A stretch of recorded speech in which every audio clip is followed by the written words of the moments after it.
What's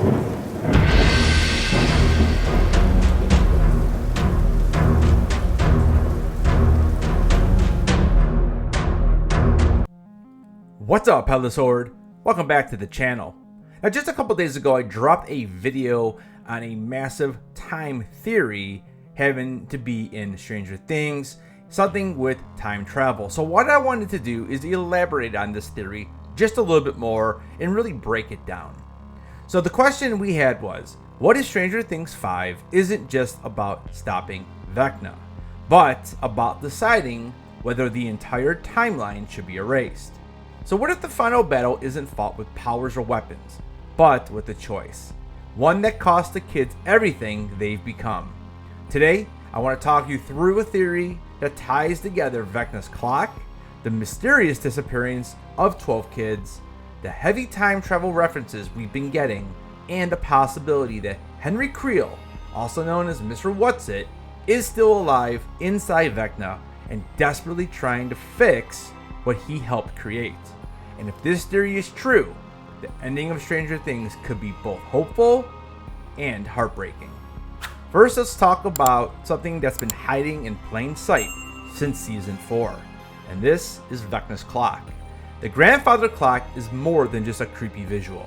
It's a symbol of time, inevitability, and counting down toward something final.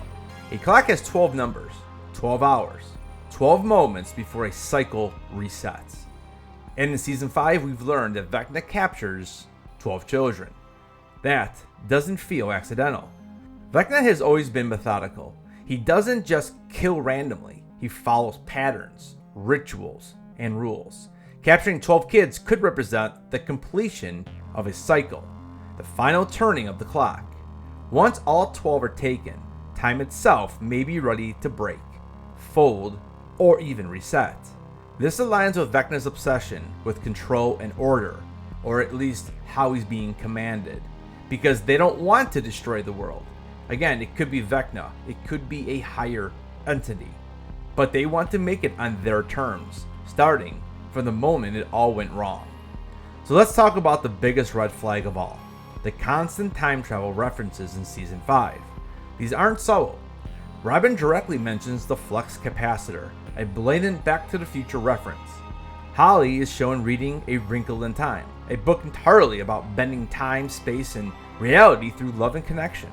And then we have the teacher discussing wormholes, explaining how time and space could theoretically be folded onto themselves. In Stranger Things, nothing is accidental. These references aren't just Easter eggs. They're setup. The show is preparing us for the idea that time itself is about to become a battleground. The Upside Down has already shown signs of being frozen in the past, locked on the day Will disappeared. That alone suggests time doesn't work normally there. So the question becomes, what if season 5 isn't about closing a gate, but about going back before the gate ever opened? This brings us to Henry Creel, also known as One, Vecna, and possibly Mr. Whatsit. What if Henry isn't fully gone?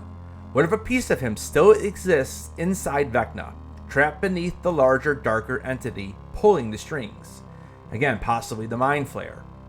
We've already seen that Vecna wasn't always a monster. He was a broken child shaped by trauma, manipulation, and isolation. The Mind Flayer didn't just give him power, it gave him purpose. But what if, deep down, Henry realizes he made the wrong choice? What if he understands that the Mind Flayer is the true evil, and the Vecna, it's a weapon? This could explain why Holly is so important. Holly has always been sensitive to the strange. She sees things others don't. If Henry is trying to communicate, not as Vecna, but as the boy he once was, Holly could be the bridge. Mr. Whatsit may be Henry's fragmented conscience, trying to warn the kids, trying to say, this isn't the end. There is another way. And possibly, this is how Henry is trying to hide his real being from Vecna. So what would Henry's plan really be? Well, if he can't defeat the Mind Flayer directly, then maybe the only way to stop is to erase the moment it gained its power. To go back before 11 was taken, before the experiments, before the gate ever opened. Resetting the entire timeline would destroy the Mind Flayer's influence entirely. No Hawkins lab, no upside down bleeding into the real world, no Vecna, no monsters. The world would be saved, but at a devastating cost. On the surface, a reset sounds perfect. The kids get to live normal childhoods. 11 is never taken by Dr. Brenner.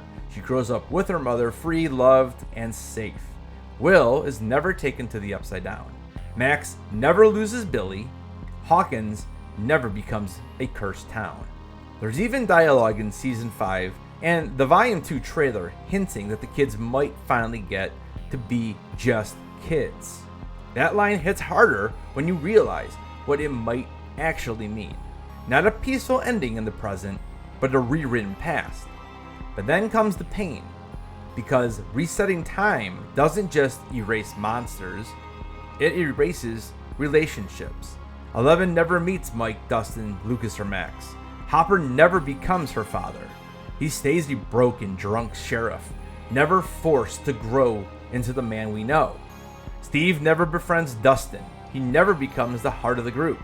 The found family we followed for 5 seasons never exists. All the growth, love, and sacrifice vanish.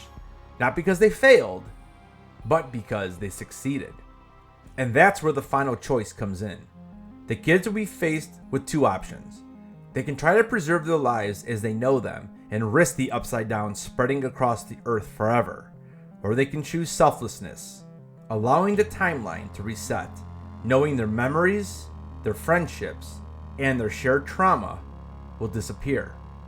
It's very Back to the Future. You save the world, but lose the life you built. And the cruel irony? No one will ever know what they gave up. If this theory is true, Stranger Things won't end with a victory lap. It will end with a sacrifice, a quiet reset, a world saved by children who will never remember being heroes. And maybe that's the most powerful ending of all, choosing the greater good, even when it costs you everything.